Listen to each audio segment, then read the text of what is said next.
Subscribe करें हमारे channel को और बेल आइकन को दबाना ना भूलें ताकि हमारी लेटेस्ट अपडेट वीडियो सबसे पहले आपको मिले। आखिर कैसा समाज चाहते थे डॉक्टर अंबेडकर? मूल रूप से डॉक्टर अंबेडकर की प्रेरणा स्रोत तो कई रहे। उनमें से सबसे मुख्य है 1789 की फ्रेंच क्रांति, जिसके फलस्वरूप उदारता, समानता और बंधुत्व जैसे विचार संसार के सामने आए।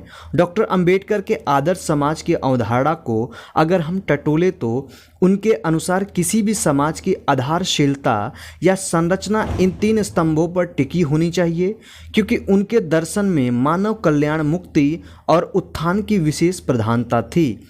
मनुष्य के लिए बेहद आवश्यक है कि वह इतना स्वतंत्र हो कि वह अपने व्यक्तित्व का विकास कर सके, उसे सामाजिक क्षेत्र में बराबरी का अधिकार मिले और बिना किसी भेदभाव के, तो साथ ही किसी सामाजिक सौहार्द और सहयोग के बिना किसी मानव का कल्याण नहीं हो सकता।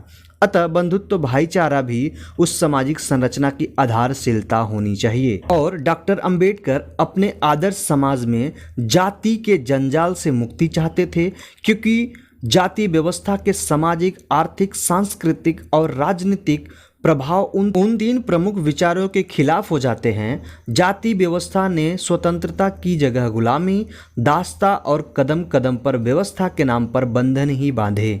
समानता की जगह भेदभाव और कुछ जातियों की वरीयता ने ले ली। सामाजिक बंधुत्व तो दूर दूर तक नहीं था, बल्कि छुआछूत और जाति वैमनस्य हावी था।